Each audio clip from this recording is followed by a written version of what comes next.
क्या मिर्गी पूरी तरह ठीक हो सकती है? अगर हम 100 पेशेंट देखें तो 70% लोगों में दवाइयों से कंट्रोल हो सकती है। ओके। कंट्रोल 1 या 2 मेडिकेशंस पे।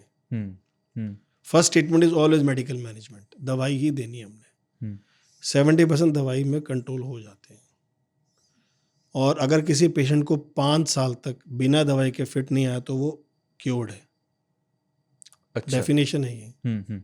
दवाई पे 10 साल तक नहीं आया तो वो क्योर्ड है। ठीक।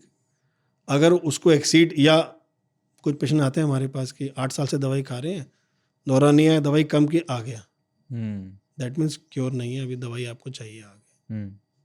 ठीक। तो अगर हम इन दोनों कंडीशन को देखें कि 5 साल और 10 साल, और ये 70% का जो फिगर देखते हैं हम, ये उन पेशेंट में जिनमें हमारा स्कैन ईईजी बिल्कुल ठीक है। स्कैन भी नॉर्मल है, ईईजी भी नॉर्मल है। उनमें हम 1 या 2 गोली पे कंट्रोल करके दवाई 5-7 साल, जो भी 3 से 5 साल जो पीरियड होता है हमारा बेसिक पीरियड, उसको क्योर कर देते हैं। किसी पेशेंट या जो रिमेनिंग 30% है, उनमें इश्यूज आते हैं हमारे। उनके लिए we are very much limited resources. पूछे कैसे?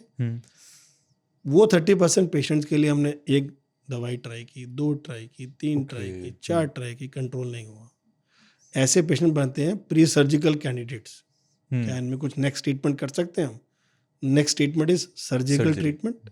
पॉसिबल है कि नहीं? फिर हम असेस करते हैं ही इज फिट कैंडिडेट और नॉट अ फिट कैंडिडेट। अगर फिट है, मतलब fit means fitness for surgery, यार ये फिट कैंडिडेट है, इसको ले सकते हैं सर्जरी के लिए। नेक्स्ट स्टेप हमारा ये होता है। तो 70% पेशेंट्स अगर 2 से 3 साल में फिट नहीं आए, दे आर ऑलमोस्ट क्योर्ड मान के चलते हैं। उनका हम दोबारा असेसमेंट करते हैं 2-3 साल पे। All good, we can start reducing the medication. And जैसे मैंने बोला, इन 70% में से 50 विल बी टोटली क्योर्ड, दोबारा नहीं उनको आएगा। 20% में रिस्क में भी देर के दोबारा आ सकता है, फिर हम दवाई शुरू कर देते हैं, 1 दवाई या 2 दवाई, then can continue for long time. दवाइयों की बात हुई तो क्या घरेलू दवाओं से या आयुर्वेद से भी ठीक होता है मिर्गी? देखिए, आयुर्वेद मेडिकेशंस तो हैं, बट उनकी क्रेडिबिलिटी पे डाउट आ जाता है। क्योंकि साइंटिफिक एविडेंस नहीं है हमारे पास। दवाइयाँ तो बहुत होंगी, मैं इसमें कोई डाउट नहीं है, क्योंकि अगर आप देखेंगे मेडिकेशंस आर सिंस एजेस। ठीक है, बहुत सालों से दवाइयाँ चल रही हैं। काफ़ी दवाइयाँ हमारी मेडिकल साइंस की जड़ी बूटी से ही आती हैं। उनको हम मतलब पाउडर फॉर्म में ले लेते हैं, या उनकी स्ट्रेंथ को हम हल्का कर दें ताकि उनसे हमारे सिम्टम्स ठीक हो जाएं। ठीक है ना?